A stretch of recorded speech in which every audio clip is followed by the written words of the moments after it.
yang video kali ini, saya akan melakukan penyembuhan normalitas. Pertama, saya akan menjelaskan dulu faktor-faktor yang mengidentifikasi. Saya akan menjelaskan dulu faktor-faktor yang mengidentifikasikan data itu tidak normal. Nah, yang pertama itu terdapat data ekstrim, data yang melebihi nilai maksimum. Yang kedua itu terdapat data yang bertumpuk, yaitu nilai yang mendekati 0. Untuk kriteria uji normalitas itu ada 2. Yang pertama itu nilai signifikannya kurang dari 0,05, maka nilai residual dalam suatu regresi tidak terdistribusi secara normal. Dan jika nilainya lebih dari 0,05, maka nilai residual dalam regresi tersebut terdistribusi secara normal. Nah, untuk yang pertama ini kita ke analyze, lalu ke regression, lalu ke linear. Yang income ini kita pindahkan ke dependent, dan untuk yang earn sama H ini kita pindahkan ke independent. Lalu di sini kita ke menu save, lalu di sini yang standardize jangan lupa kita checklist, lalu continue, di sini kita oke aja. Nah, kita balik dulu. Nah, di sini residualnya sudah muncul, lalu kita ke analyze lagi, lalu ke parameter test, lalu ke legacy dialog, lalu ke sample KS. Nah, di sini yang standardize ini kita pindahkan, lalu kita oke. Nah, di sini kita bisa lihat nilai signifikannya itu 0,07, yang berarti masih di bawah 0,05. Yang menandakan bahwa data ini itu tidak normal gitu. Maka dari itu kita harus melakukan penyembuhan pada data ini agar nilai signifikannya itu bisa lebih dari 0,05. Nah, bentar. Sebelum melakukan penyembuhan, kita harus tahu dulu nih variabel mana yang bikin datanya ini tidak normal gitu kan.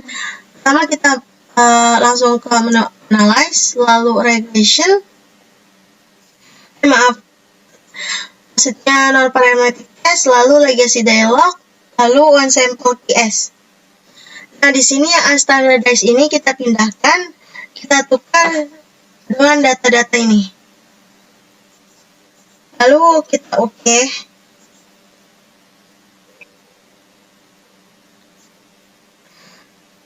Nah, hasilnya itu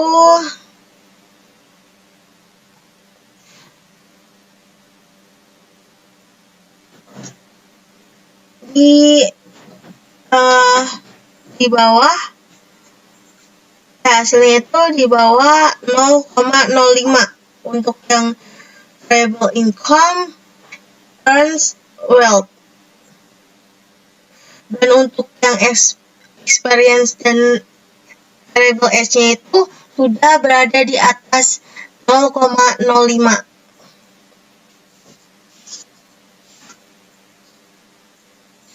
Kita balik ke datanya lagi. Nah, di sini untuk penyembuhannya langsung aja kita ke menu chart.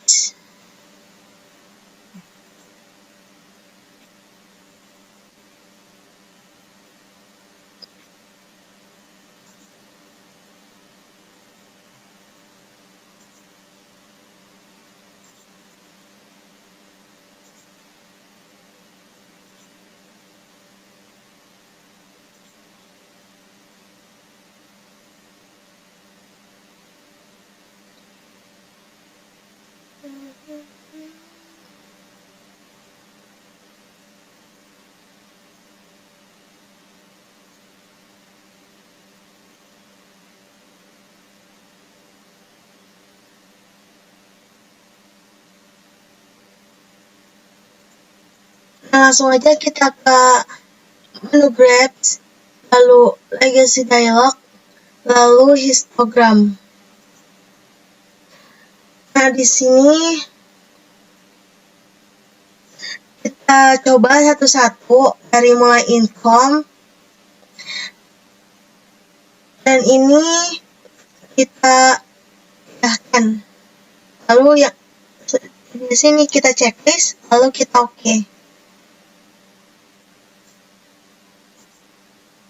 Nah, lalu sama seperti tadi untuk yang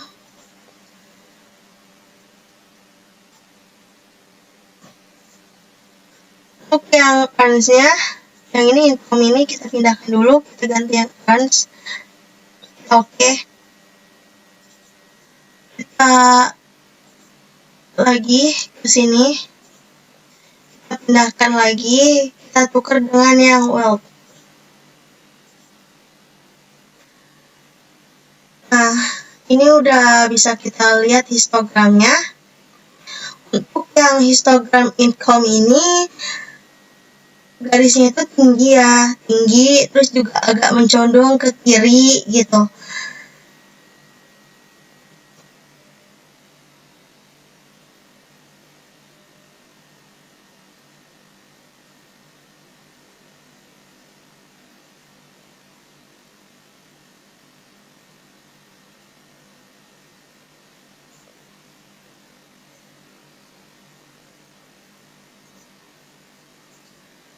Dan karena dia tinggi, termasuk yang substansial positif. Kita lihat yang histogram earns-nya. Di sini kita lihat garisnya itu sama tinggi, tapi lebih tinggi untuk yang garis income ini. Tapi untuk dibandingkan dengan yang wealth ini, wealth itu lebih rendah dan ini lebih tinggi yang earns. Bisa dikatakan juga garisnya itu agak ke kiri ya, karena di sini yang paling tinggi itu di kiri. Yang di sebelah kanan ini pendek gitu. Jadi dibilang juga bisa termasuk substansial positif. Untuk yang wealth ini dia sangat rendah, tapi dia mencondong juga ke kiri gitu, lebih tinggi yang sebelah kiri. Jadi bisa dikatakan termasuk dalam moderat positif.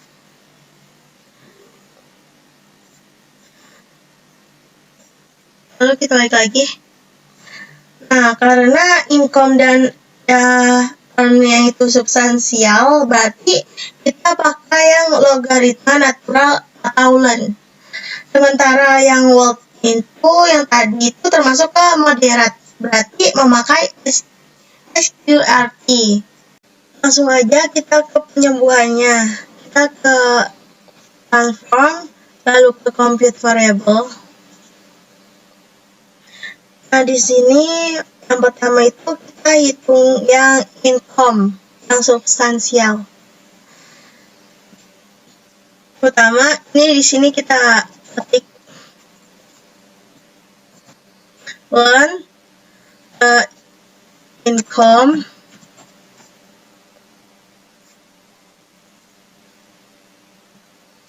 lalu yang di sininya kita ke all, lalu kita cari yang learn.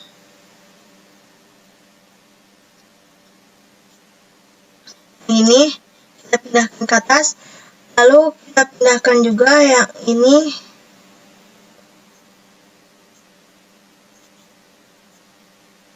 Nah, lalu kita oke.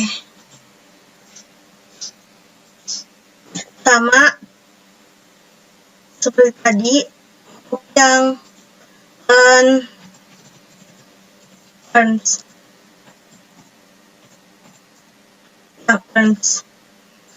Di sini kita hapus. Kita pindahkan lagi juga yang learn. Lalu yang earns-nya kita pindahkan. Kita oke. Satu lagi untuk yang wealth. Ini kita ganti pakai sqrt underscore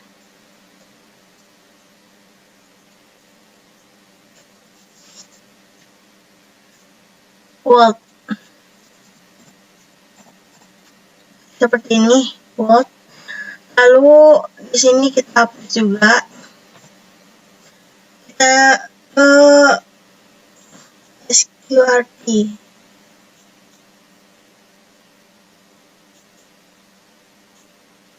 Yang ini kita pindahkan, lalu di sini yang world-nya kita pindahkan juga, lalu oke. Kita balik lagi. Nah, di sini kita langsung uji normalitasnya. Ini sudah ada learn income, learn earns, dan sqrt world. Kita ke analyze, lalu ke non-parametric test, lalu legacy dialog. Lalu legacy dialog, lalu ke one sample QS. Nah, ini datanya kita pindahkan dulu. Lalu kita ganti yang learn income, learn earn, dan sqrt world. Seperti ini, lalu kita oke.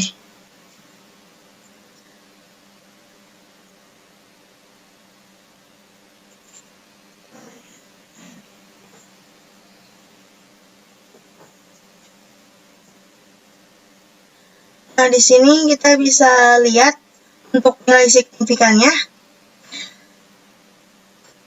Ketiganya ini ternyata sudah normal. Learn income-nya 0,2, learn earns-nya 0,2, sqrt world-nya juga 0,08, di atas 0,5 semua.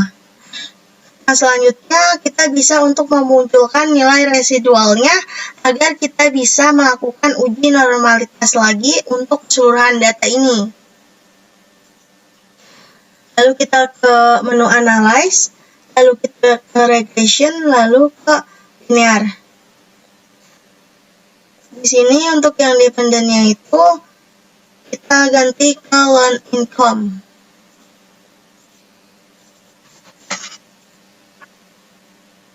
Dan yang ini kita pindahkan, kita ganti yang learn earn dan sqrt world, XP, experience, dan age-nya.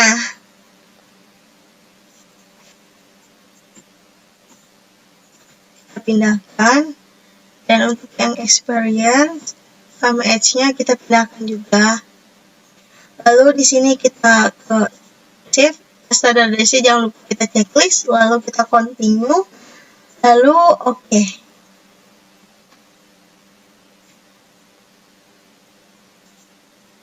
Di sini sudah muncul nilai residual 2-nya.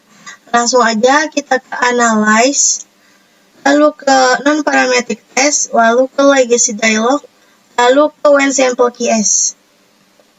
Lalu habis itu kita pindahkan yang ini.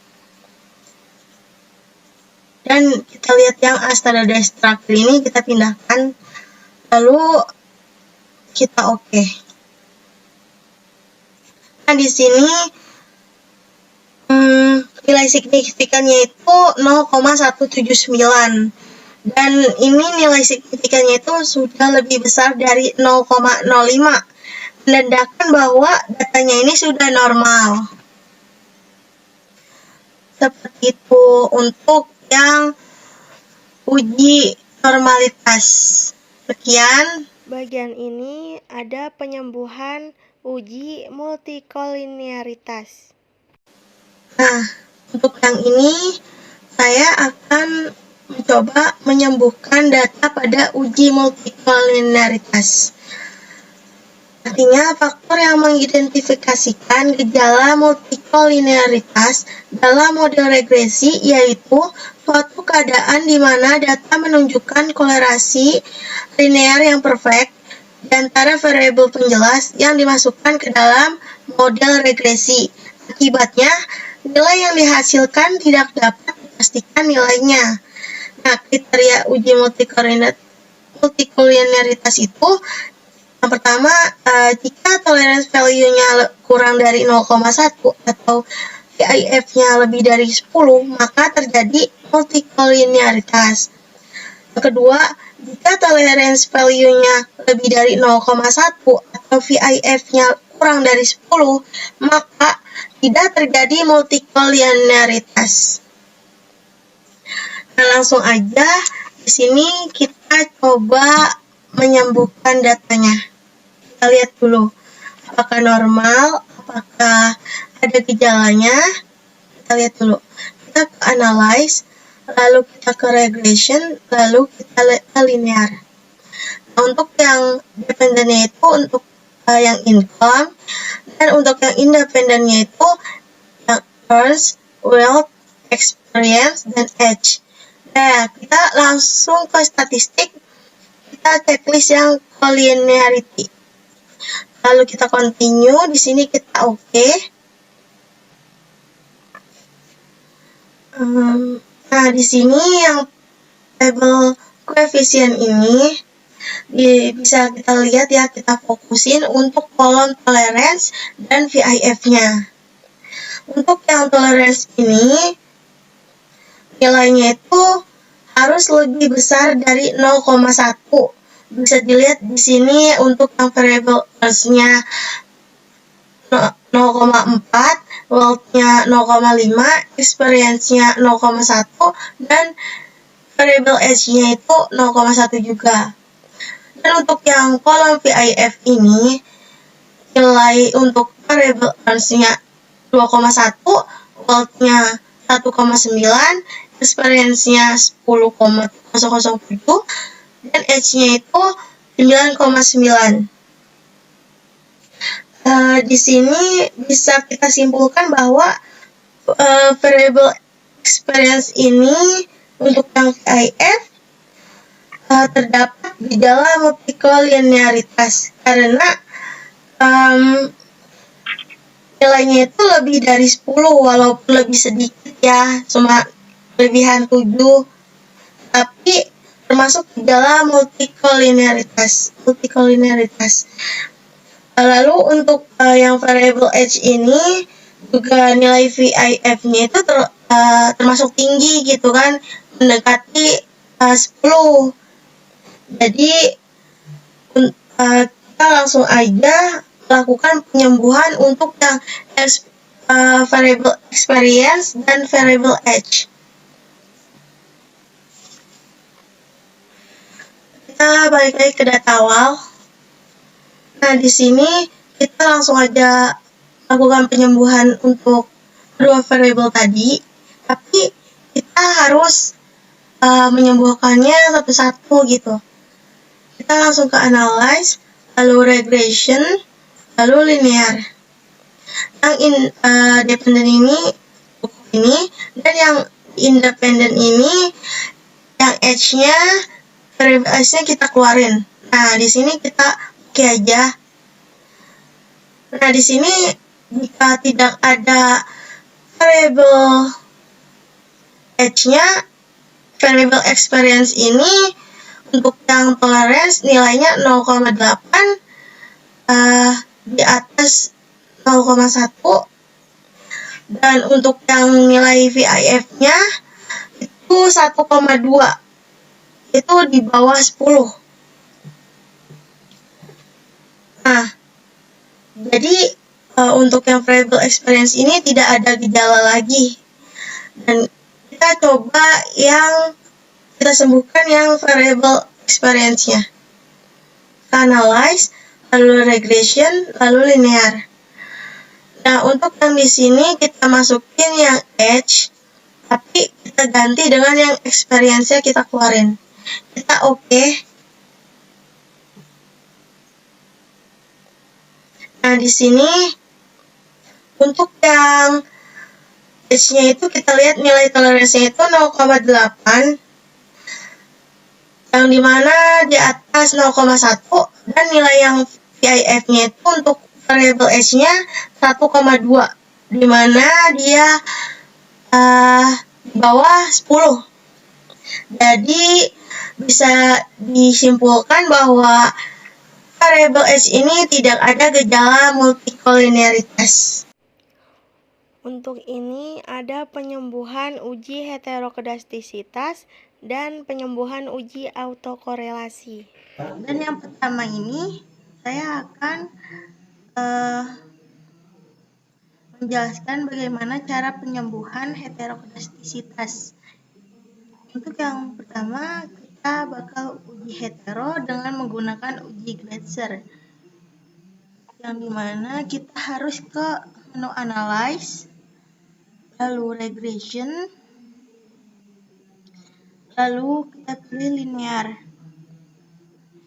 Nah, di sini untuk yang dependennya ini kita pindahkan yang Y1. Dan untuk yang independennya kita pindahkan yang X2 dan X3. Lalu kita ke menu save. Lalu kita checklist yang unstandardized-nya. Lalu kita continue. Ini sudah semua, kita oke saja. Nah, untuk dual satunya ini sudah muncul. Lalu kita pergi lagi ke transform. Lalu compute variable. Nah, di sini kita tulis absolute res underscore 1. Di sini yang al kita cari yang absolute, lalu kita pindahkan ke atas. Nah, di sini pindahin yang unstandardized-nya. Lalu kita oke. Klik lagi. Nah, di sini absolute residual satunya sudah muncul. Lalu sekarang kita uji Glatzer-nya. Kita ke analyze dulu. Lalu kita ke regression, lalu linear. Nah, di sini yang dependennya ini kita tukar dengan absolute yang tadi. Yang ini. Lalu kita ke save. Untuk yang unstandardized-nya kita hilangin centrangnya. Lalu continue. Lalu di sini kita oke. Nah, yang ini.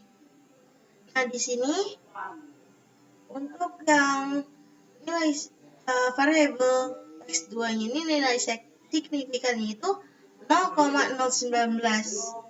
Dan untuk yang variabel X3-nya ini nilainya 0,89.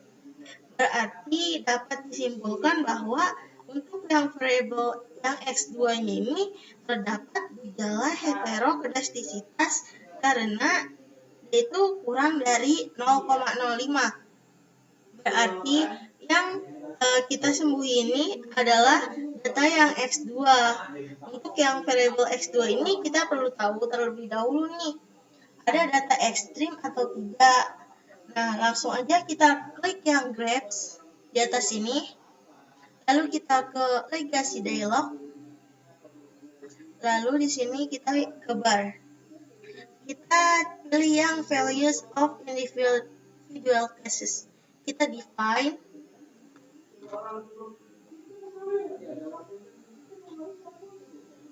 Nah, di sini untuk yang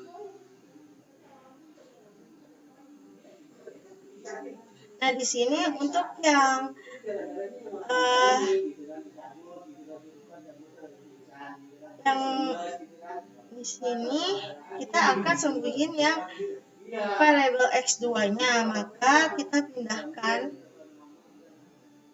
ke baris represent ini yang sebelah kanan. Lalu kita oke.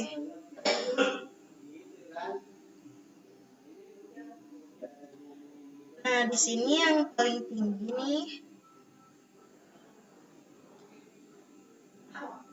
Yang paling tinggi ini itu berada di data 40. Maka kita harus hapus data yang ke-40. Kita balik lagi ke data awal. Nah, yang ini kita cari yang 40, data ke-40. Nah, yang ini kita pencet aja. Lalu kita clear. Nah, ini sudah kehapus yang ke-40-nya. Di sini kita uji lagi, kita ke analyze, lalu kita ke regression, lalu linear. Nah, dan masih sama posisinya, kita langsung oke aja.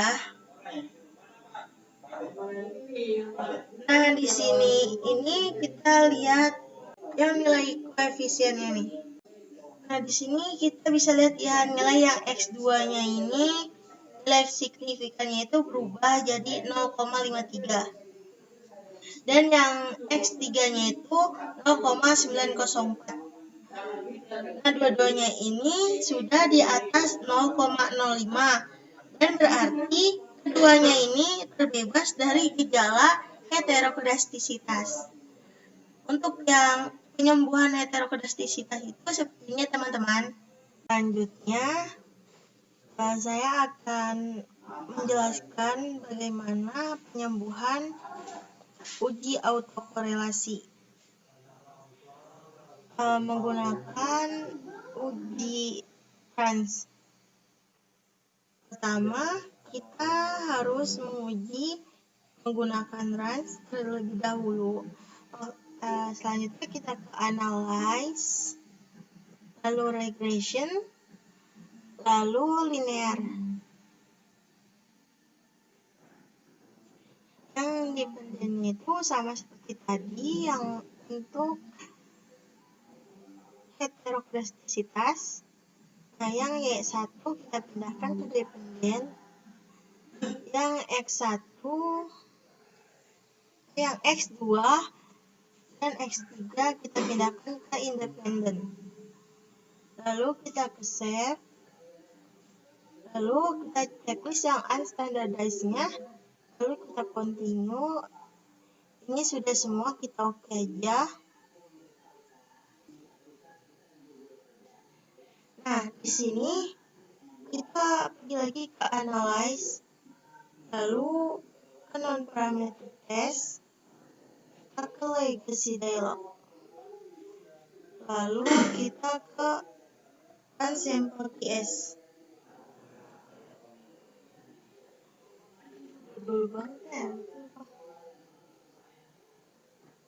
Lalu kita ke analyze, lalu kita ke non-parametric test, lalu legacy dialog, lalu ke runs.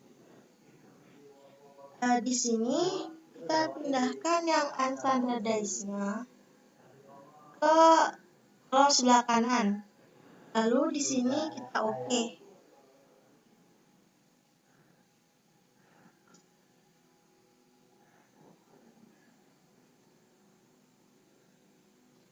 Nah, di sini kita bisa lihat tabel runs test-nya.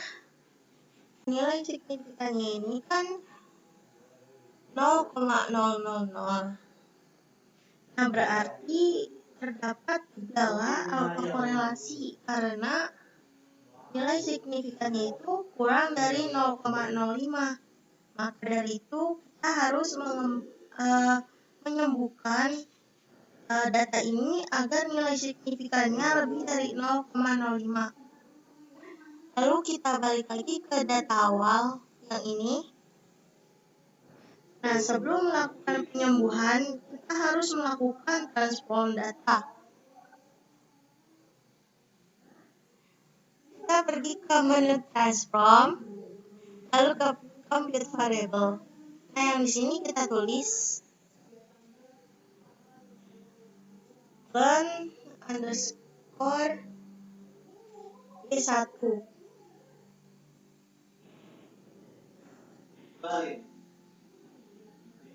Nah, di sini kita pilih yang all, lalu kita cari yang learn.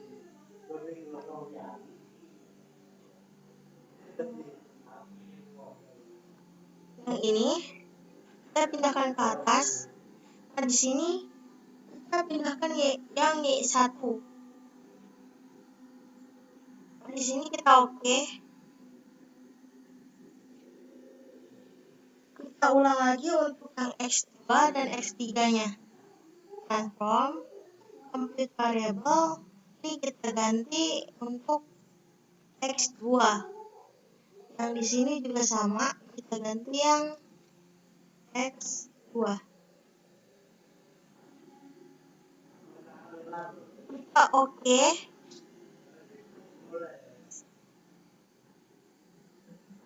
Yang X3-nya sama.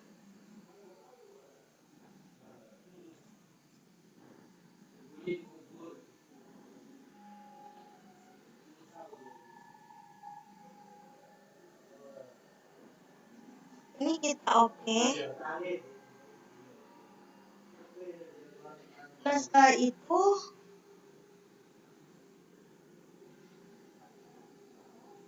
itu kita harus mencari residual dari Y1, X2, dan X3-nya. Lalu kita langsung aja ke analyze, lalu regression, lalu linear. Di sini yang dependennya ini kita ganti ke Y1. Dan untuk yang independennya kita pindahkan lagi, kita tukar dengan dan X2 dan X3. Di sini kita ke save, lalu yang ini udah di checklist standardize-nya, lalu kita continue aja. Di sini kita oke.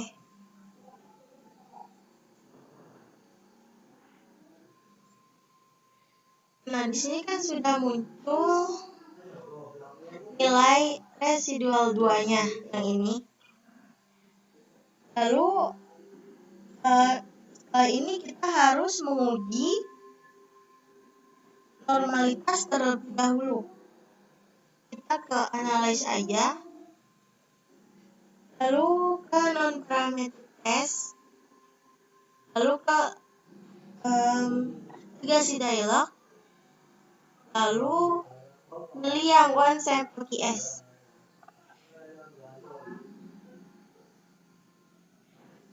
Di sini kita cari yang unstandardized-nya, tapi yang bawah ini yang kedua, kita pindahkan ke kanan.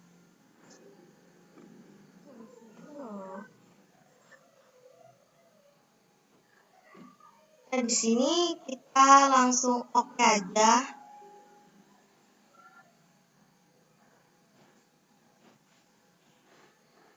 Nah, kita lihat yang one sample QS-nya yang ini ya. Nah, di sini nilai signifikannya itu 0,2. Berarti menandakan bahwa dia ini datanya itu sudah terdistribusi dengan normal. Karena datanya sudah normal, maka kita dapat melakukan penyembuhan uji autokorelasinya. Kita balik lagi ke data awal. Di sini kita harus melakukan transform untuk nilai ln dari Y1, X2, dan X3-nya. Kita ke transform lagi, lalu ke compute variable. Nah, di sini kita ganti ln Y1. Kita ganti ln underscore dalam kurung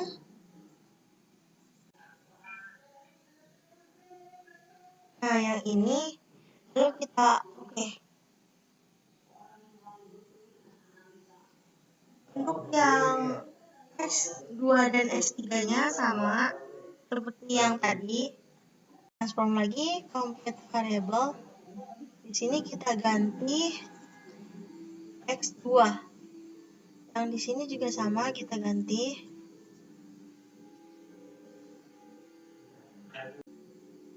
Kita oke aja. Ini lagi transform compute variable. Yang ini kita ganti ke X3. Sama ini juga kita ganti ke yang X3. Lalu kita oke. Nah, kita harus memunculkan lagi nilai residualnya. Kita ke analyze, lalu regression, lalu linear. Nah, di sini untuk yang dependennya ini kita tukar dengan ln Y1. Untuk yang independennya kita tukar lagi dengan ln X2 dan X3. Lalu kita ke save. Lalu di sini kita checklist yang unstandardized-nya. Lalu kita continue. Di sini kita oke. Nah, setelah muncul nilai residualnya. Nah, yang ini residual 3. Kita lakukan transform lagi. Kita cari nilai log-nya lagi yang dari residual ini. Kita ke transform. Lalu kita ke compute variable. Nah, untuk ini kita residual 3. Lalu kita oke.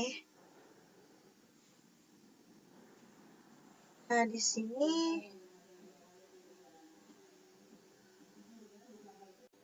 sini sudah muncul nilai log residual 3-nya. Lalu kita ke analyze, lalu kita ke regression, lalu kita ke linear. Nah, untuk yang dependennya ini kita tukar dengan yang standardized yang paling bawah ini. Untuk yang independennya ini kita tukar juga dengan yang regress 2. Regress 3, maaf.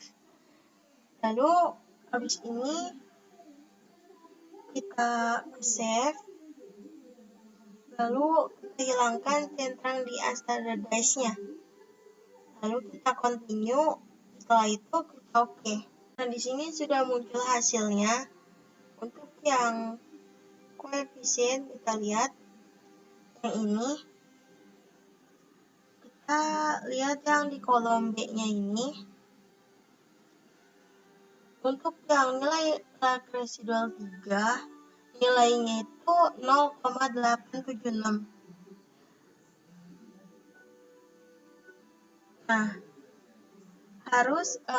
ini itu harus diingat ya, karena akan kepakai untuk ke langkah selanjutnya. Kita balik lagi ke data awal. Lalu kita untuk transform lagi yang ini ya, 1, X2, X3-nya. Kita transform, lalu compute variable, lalu kita tulis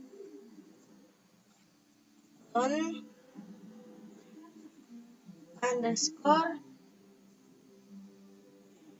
Y1. Di sini untuk yang numeriknya kita ketik learn underscore 1 Y1, lalu kita kurangi dengan angka yang tadi kita ingat 0,876. Lalu kita kalikan dengan ln Y1.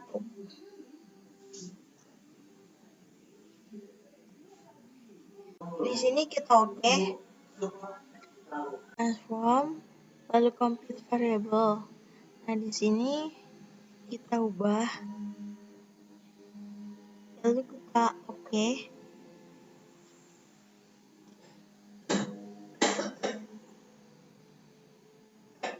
Nah, di sini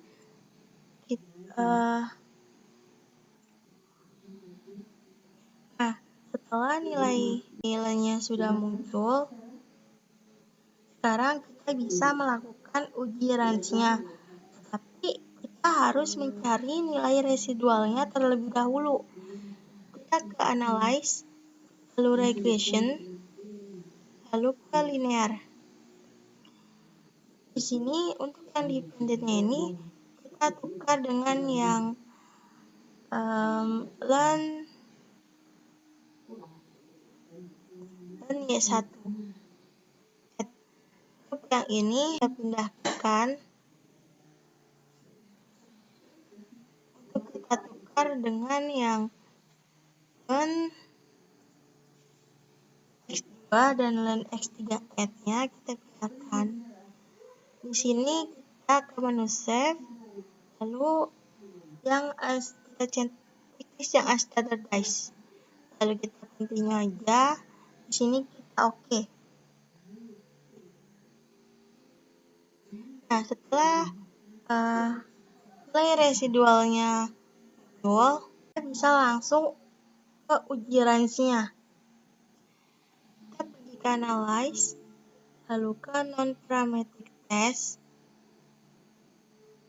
lalu ke legacy dialog, lalu kita ke range. Di sini kita bisa tukar dengan yang unstandardized, yang paling bawah ya, yang terakhir ini kita pindahkan.